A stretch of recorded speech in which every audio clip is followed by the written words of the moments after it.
Dingus and Dongus. Tomato.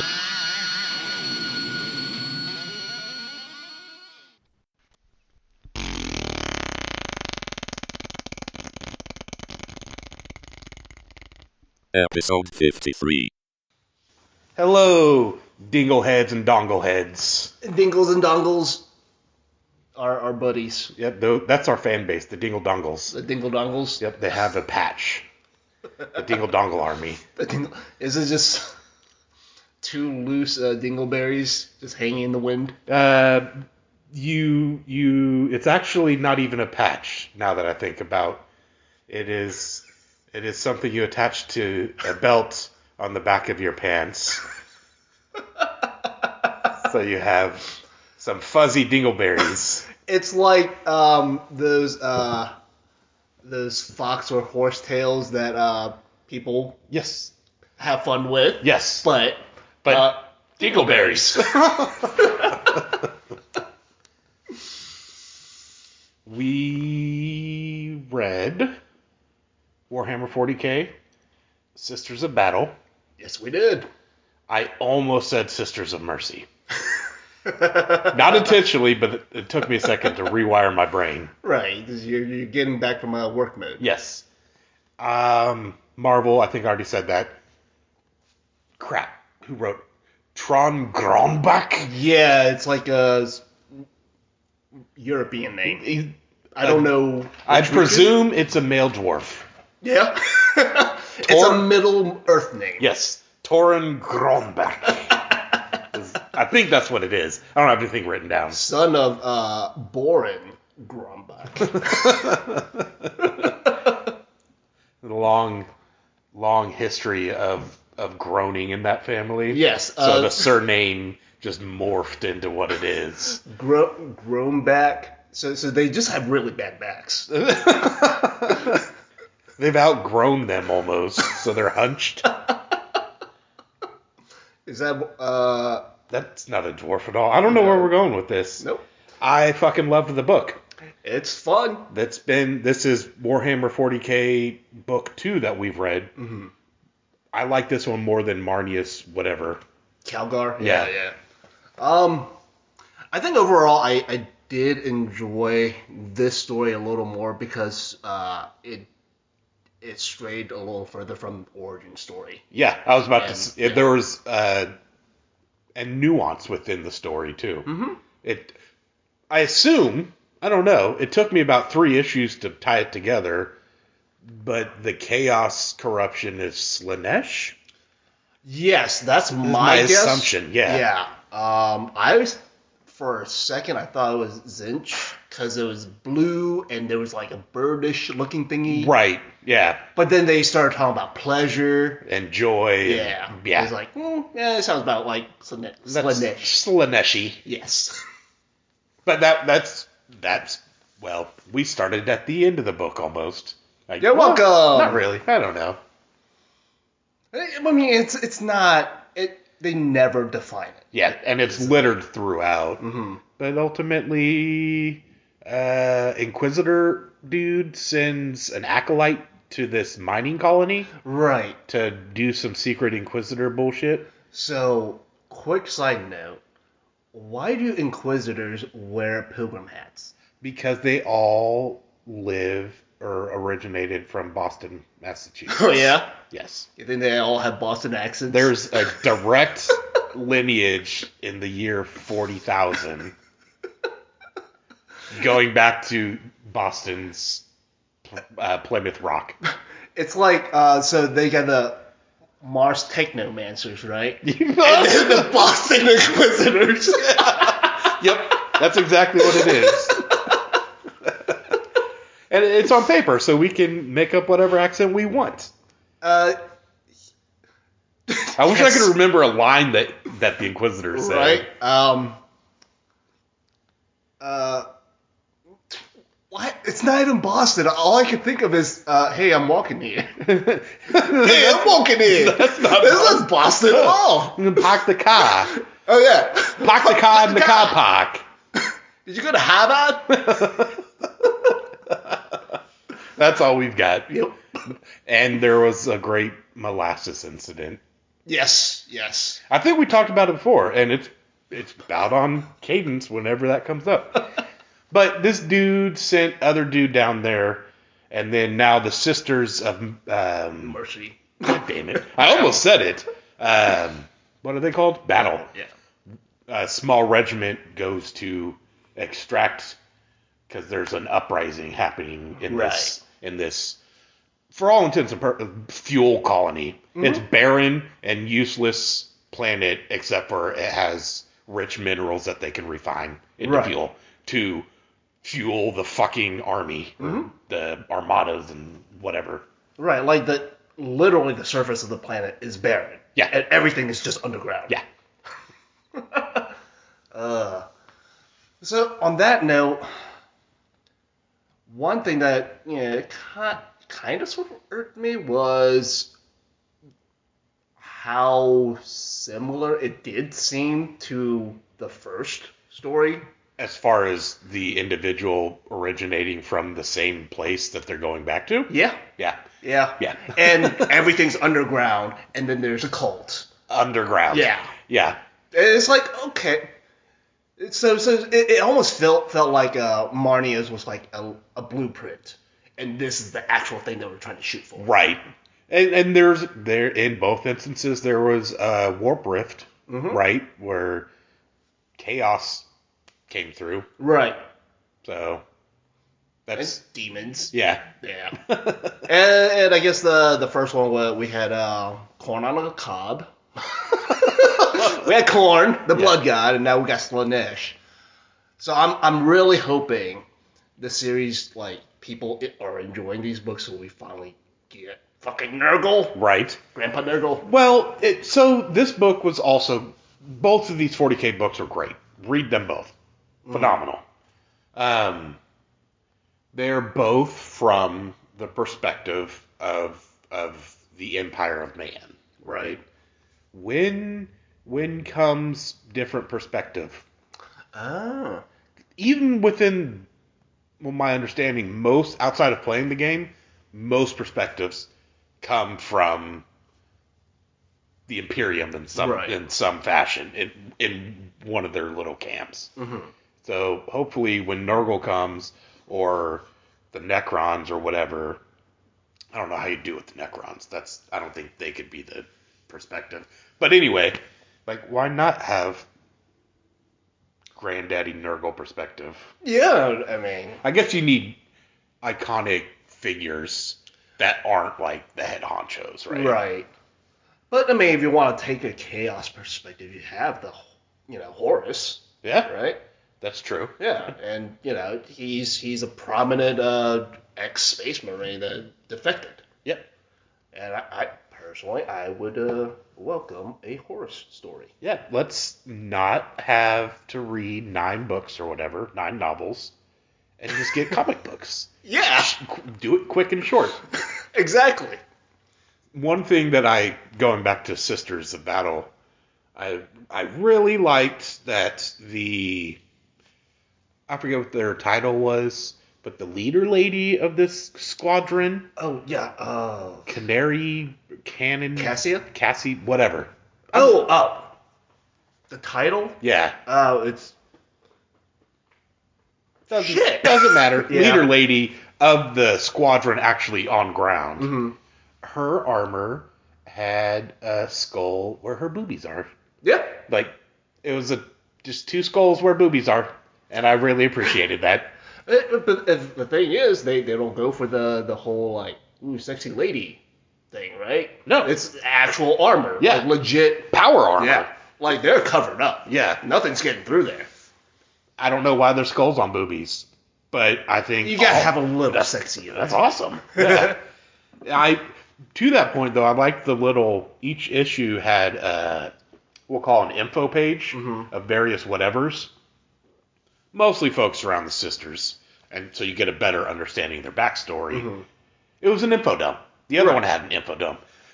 But this one had an info dump on their power armor. Oh, yeah. And I was like, oh, that's really neat. And it kind of gave meaning to each not each, but a lot of the little nuances in it. Mm-hmm. And also that some of these people fall from grace and lose their armor and then go out and fight without armor to redeem themselves. So you got that info bit, and then, like, I'm fairly confident that was...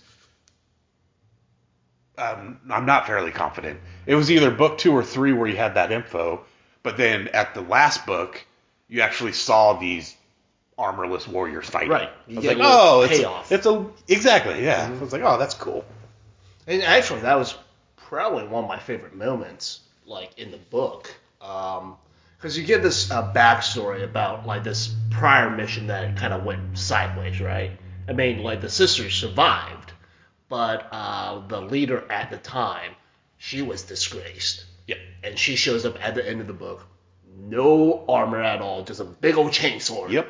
That shit fucking rules. And praying and redeeming, or trying to redeem, right? I like that I don't like it, but it was interesting that they had people just praying constantly, like massive battle happening, and there's people just yelling, praying. It's like, oh, that's fucking men. I will never play them. Yeah. Like, ever. Right. I was like, no, I have all these other options. This is fucking stupid. But in the 40K universe, it's great. Right. It's ridiculous. Yeah, because 40K is all about just being absurd. Yeah. Over the top. And it's, oh man, I fucking love it so much. Yeah. It's just the complete blind devotion to basically a dead guy. Yeah.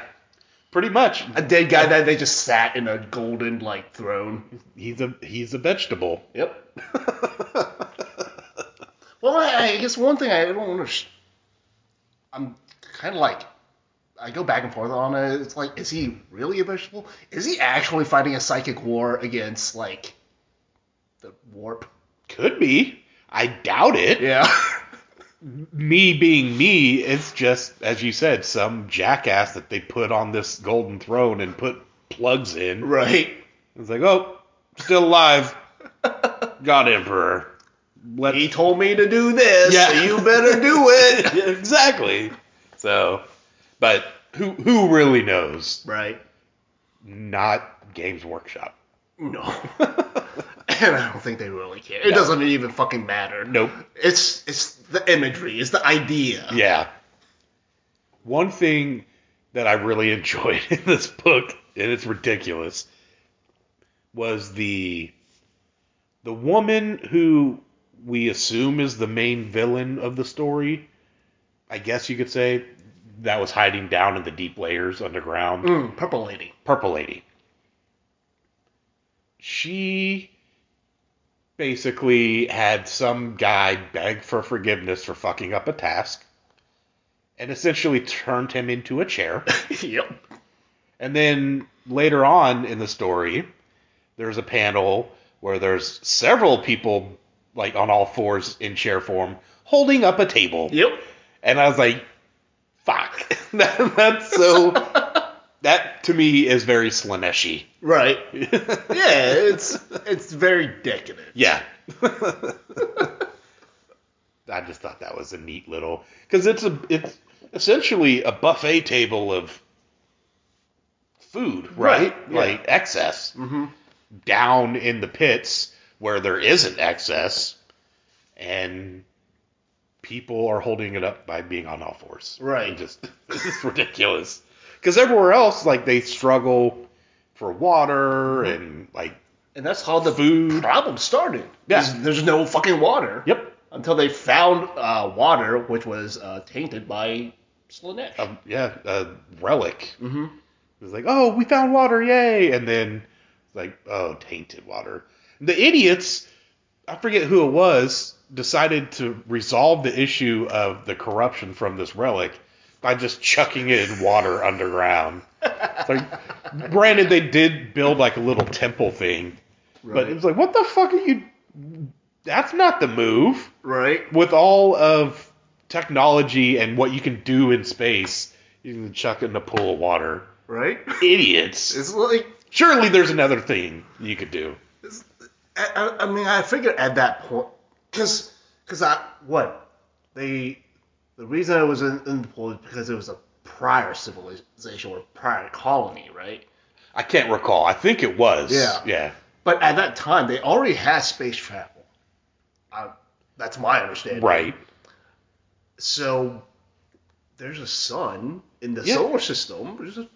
Launch it there. Right? Yeah, who knows? It's, blame it on crazy religious fanaticism and lack of logic. Yes. And to that, there's also purification through fire again. Mm-hmm. We've talked about that in a couple different episodes. But it was great. Yep. It was really awesome. This lady gets trapped down there and then busts open the fuel, whatever, and the uprising heretics are like, oh, yeah, convert with this corrupted water. And then, nope, it's fuel. And this isn't water.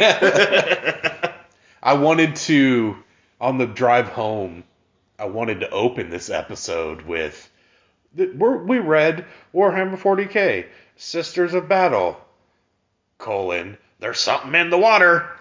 But then I forgot about it till just now. So.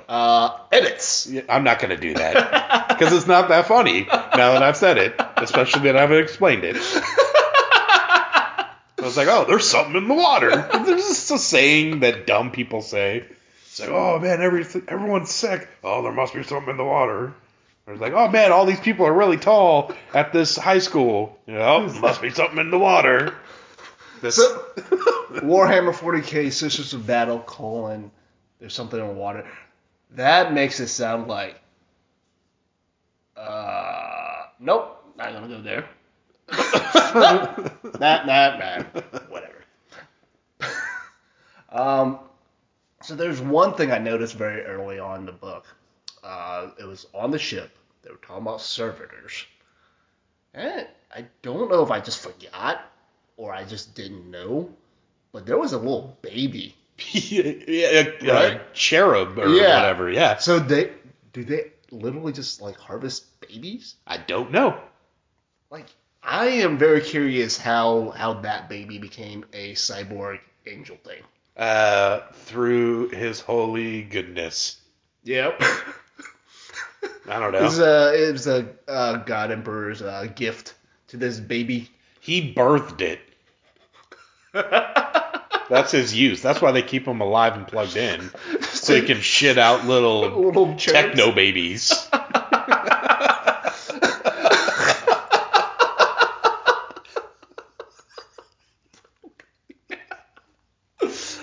don't know what that process was like. Do they feed him the parts? No. No? He manifests that. Oh. Through. Oh, that's his psychic power. Yeah. Got it. The info dump in this book seems a lot. What's the right word? Restrained. Because I recall in Marnie's, this is just pages, right? Yeah. Yep. And I think, while I appreciate the information that's given, when I'm reading a comic book, I don't really want pages and pages. I want succinct info. Right? Yep. Which they do very well here. In fact, the last info dump was more of a record log thing, right? Yeah, that was really fun to read through.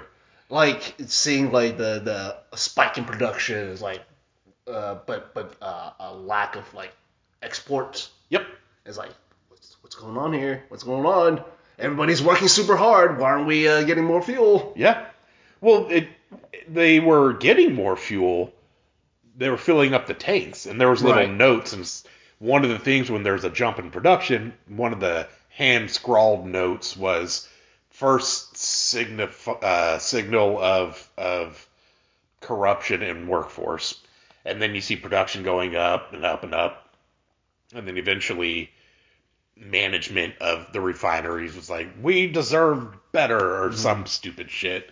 It was like, oh, first signal of corruption in management. And then it was just a neat little timeline of, and not, the dates were irrelevant to us. I'm not going to map that out in my head, but just to have a visualization of how this colony devolved I won't say devolved, was tainted by the corruption. Mm-hmm. It's like, oh, cool. Yeah. That's a neat little path. Right. That's, like, on the topic of corruption, like, I think this book does a really good job in painting, like, this very gray world of 40K. Because, you know, when you're hearing the cultists talk about, you know, what they're trying to do, it makes sense. It does. Yeah, it did to me, too. Like, yeah. Okay, yeah, we're trying to make lives better for our people here. Yep. You know, because obviously you guys up there don't give a shit about us. Which is, you know, with how the 40K world is, and you know the order to, you know, eradicate, you know, because this colony's lost. Right. It's like, yeah, like these dudes, granted, sure, possessed by a demon, but that demon's got a point. Yeah. Just put him in, yeah. Right? Really, yeah. Yeah. Just some of the things they were saying, and I don't have an example in mind, but it's like, yeah, I too want to pursue delicious foods and like relaxation and joy. Yeah, no shit. Right? I would, if I were to be corrupted by any of the Chaos Gods, it's gotta be Slanesh. Oh yeah. Like, it's just come on. Come on. You got skull boobies and steaks, like. You want like a tiny bit of Slanesh? Because full Slanesh is more like Hellraiser territory. Yes. Yeah. That's exactly beyond, I would even argue. Yeah. Yeah, just give me a sliver of Slanesh.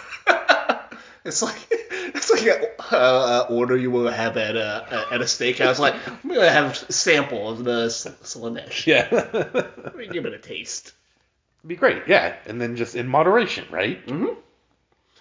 Which is like the complete opposite of what Slanesh is about. Yeah. But you just want to peek through the curtain. Right? And enjoy that. You don't want to jump into the ocean. No. Yeah.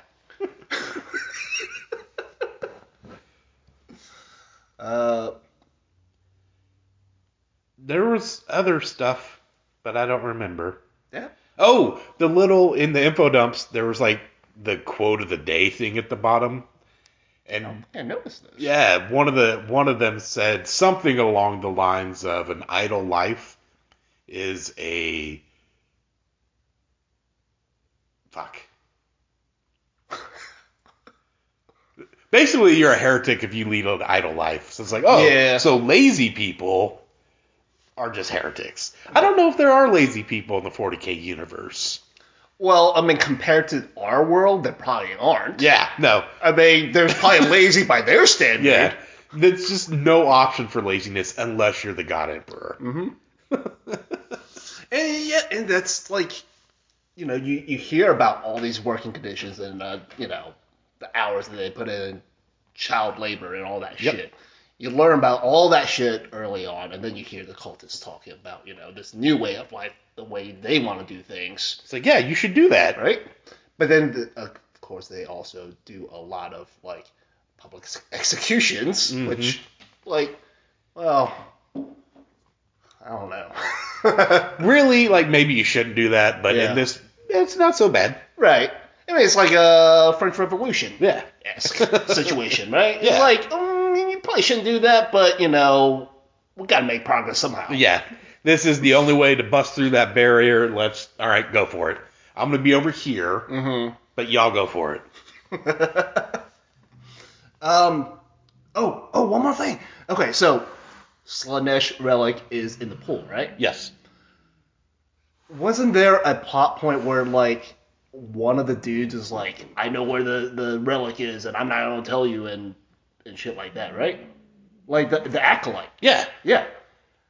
But that pool was in Purple Lady's, like, chamber this entire time, so she knew where it was the entire time, right? Specifically dove in the water to get it, or go towards it, and then got shot in the head. Right.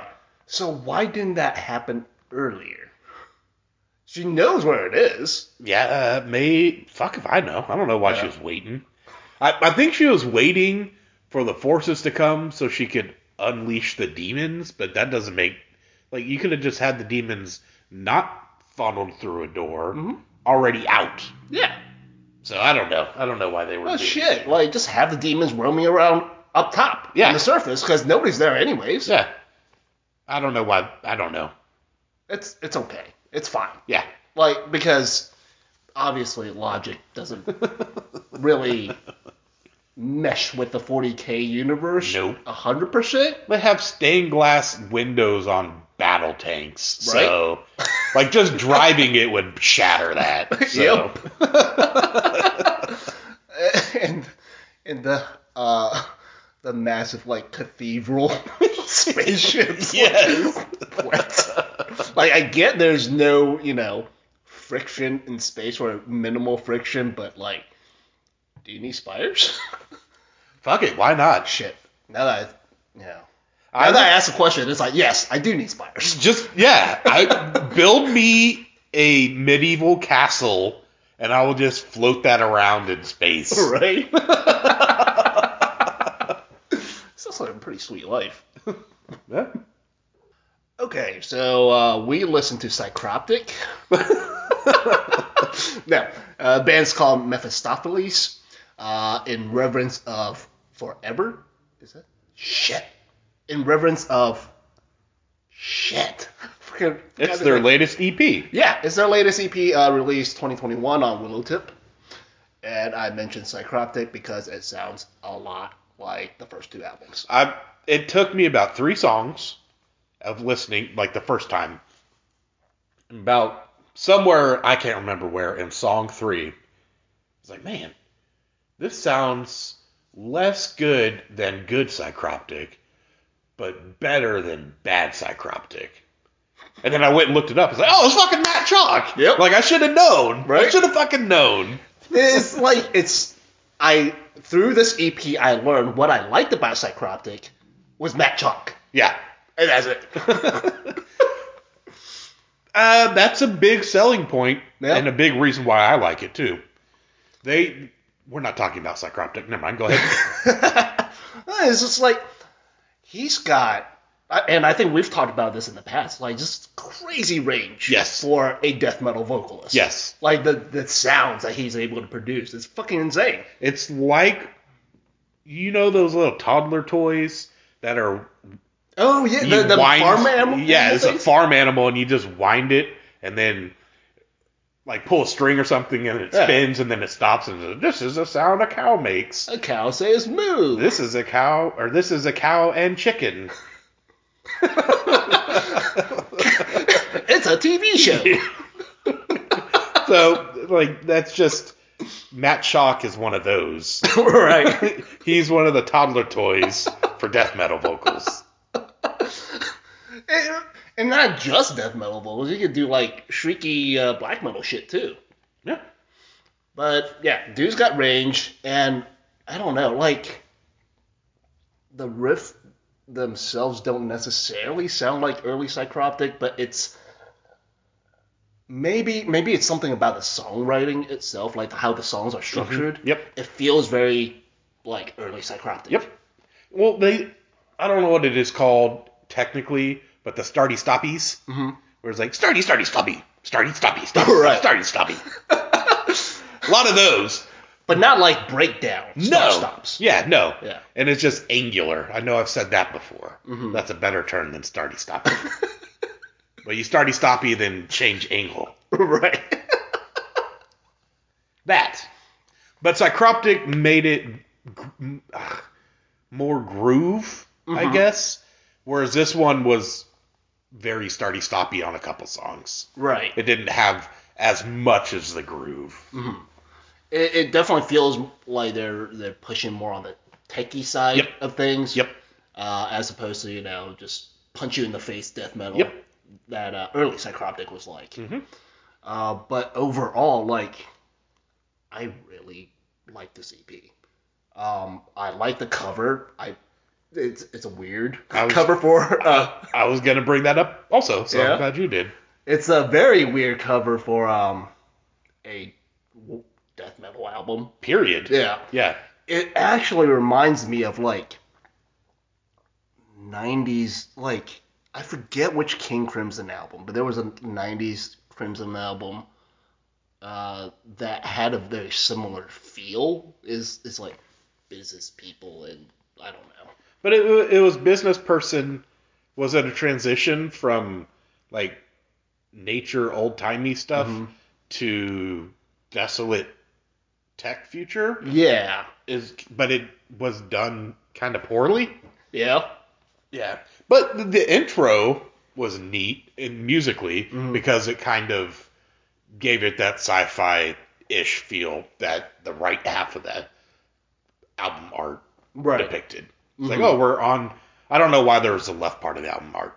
I don't understand it. I didn't read any of the lyrics, so... Okay. I skimmed through some of the lyrics. It does feel like there's like a concept album thing happening here. I don't completely understand what's going on, but it also, I don't know, something about it reminds me of like Naked Lunch and William Burroughs and Interzone. I don't know if you are familiar. No, by name. Okay.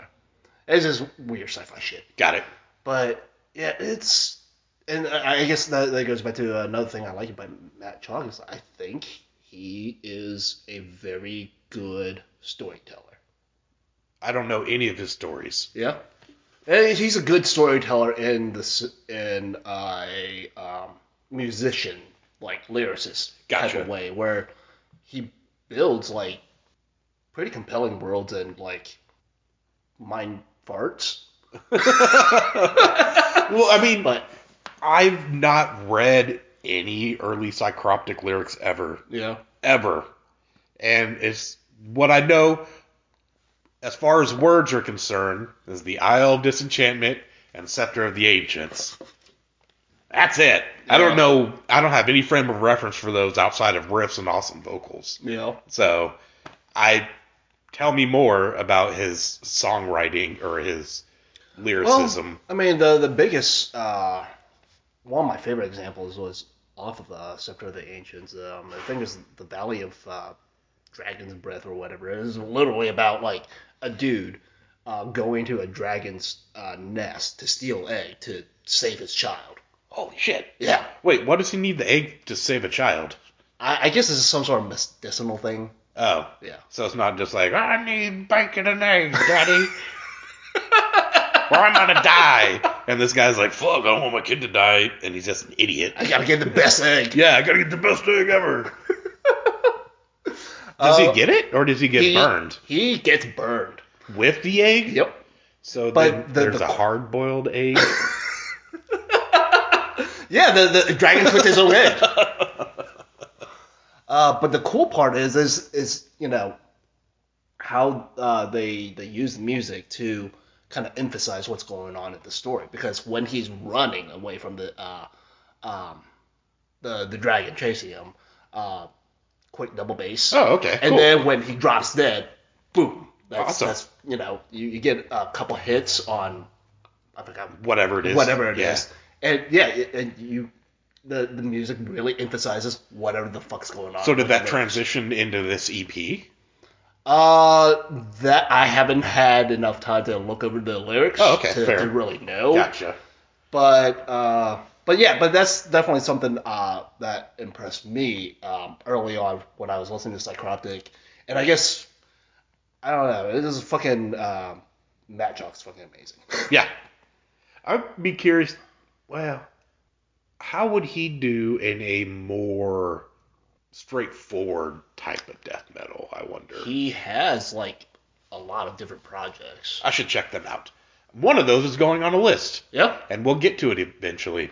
I don't know which yet. I'm going to figure it out. There's one about Yetis. You can put that on the list. Okay.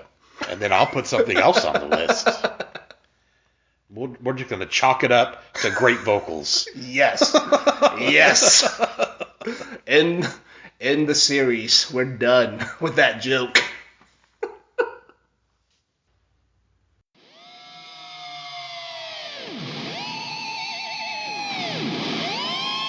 Dingus and Dongus. Debacle.